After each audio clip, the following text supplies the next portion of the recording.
Bonsoir et bienvenue à tous sur Afrique Sport pour le journal du soir du samedi 30 octobre 2021 que nous débutons avec une page noire. L'ancien gardien de but international algérien Mehdi Therba est décédé à l'âge de 68 ans des suites d'une longue maladie. Né le 3 janvier 1953 à Alger, Therba a entamé sa carrière professionnelle à l'USM Alger qu'il avait rejoint en tant que junior en 1969 avant de rejoindre la JS Kabylie en 1972 avec laquelle il avait passé 8 saisons pour s'engager ensuite avec le RC Cuba, remportant au passage le seul titre du championnat de la formation cubaine en 1981, que son âme repose en paix. Et nous restons autour de l'Algérie. Dans un entretien accordé à Football 365, l'Algérien Yassine Bendia a évoqué son avenir et ses chances de revenir chez les Fennecs. Oui, la sélection est plus que dans un coin de ma tête. J'y pense souvent. La sélection, ça a été l'une des grosses motivations durant ma convalescence. C'est un objectif clair et net dans ma tête. C'est ce qui m'a poussé à travailler encore plus dur. J'y pense depuis longtemps et je pense être légitime actuellement avec l'enchaînement des matchs et des prestations plutôt bonnes. Le coach me connaît bien, donc comme j'ai dit, je travaille et j'espère me donner tous les moyens de revenir en sélection, a-t-il indiqué, espérant que Belmadi entende son appel.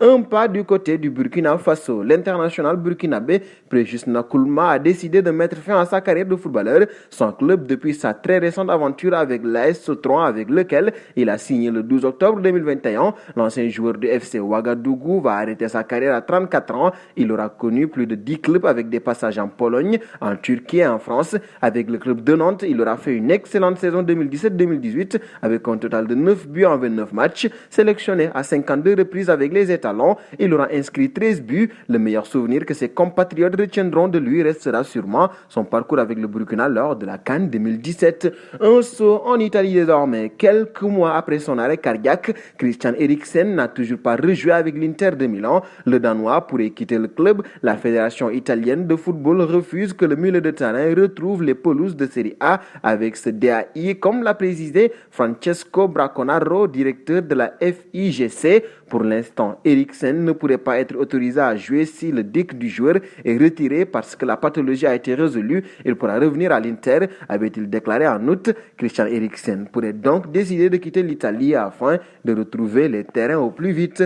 Un passage en Espagne, Al-Sadd a tenu à calmer les rumeurs de ces derniers jours, envoyant Xavi sur le banc de FC Barcelone. Dans un tweet, le club qatari dans lequel l'ex-milieu espagnol et l'actuel entraîneur confirme que Xavi est lié à un contrat de 2 ans avec le club et est au centre de ses préoccupations pour jouer les prochains matchs de l'équipe afin de maintenir la première place de la Ligue et du titre. Xavi est en effet apparu comme le candidat numéro 1 à la succession de Ronald Koeman en tant que coach de Blaugrana depuis le départ du néerlandais ce mercredi. Après la nouvelle déroute du Barça aurait un canon en Liga. Nous terminerons au Paris Saint-Germain. L'entraîneur du PSG, Mauricio Pochettino, a précisé au micro d'Amazon qu'il avait sorti Lionel Messi par précaution vendredi soir à la mi-temps du match contre Lille, diminué par une gêne musculaire depuis la veille. L'agent argentin, titularisé en numéro 9, en l'absence de Kylian Mbappé, ne pouvait plus continuer, mais son état n'inspire pas d'inquiétude à 5 jours de retrouvailles avec Leipzig en Ligue des Champions. Il sera disponible pour le prochain match,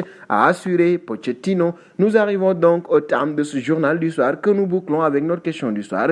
Si Xavi ne vient pas, quel autre entraîneur le Barça doit aller chercher? Vos réponses seront attendues en commentaire. En attendant, n'hésitez pas à vous abonner sur Afrique Sport pour ne rien manquer des informations autour du football.